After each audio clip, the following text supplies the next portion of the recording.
a homeschooled student, so we were kind of looking to see what trade school pairs with my online program, and West-MEC popped up.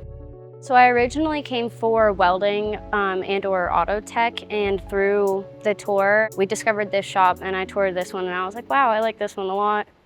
West-MEC has given us the opportunities to work hands-on on vehicles, just like if we were in industry. Being able to work with all of the tools that we work with now, or even the framing machine, that's most stuff that you don't even get to deal with in industry if you don't have the experience.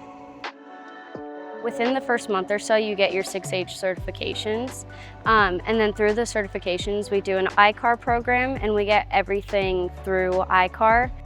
In the industry, a lot of these credentials do help with if you don't want to take a second step, further program, you basically get the same credentials in this class in high school than you do in college. I felt achieved. Achievement was definitely one of those feelings. It was really cool to be able to experience that in high school and have the opportunity to get those.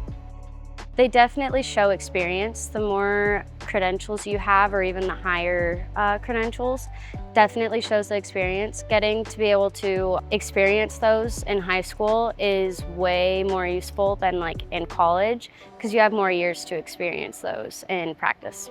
We just did Skills USA in state, and we competed in plastic welding, panel repair, and I ended up placing second between the 5 or so schools that were here. It was definitely a great experience to be able to compete in that and especially place.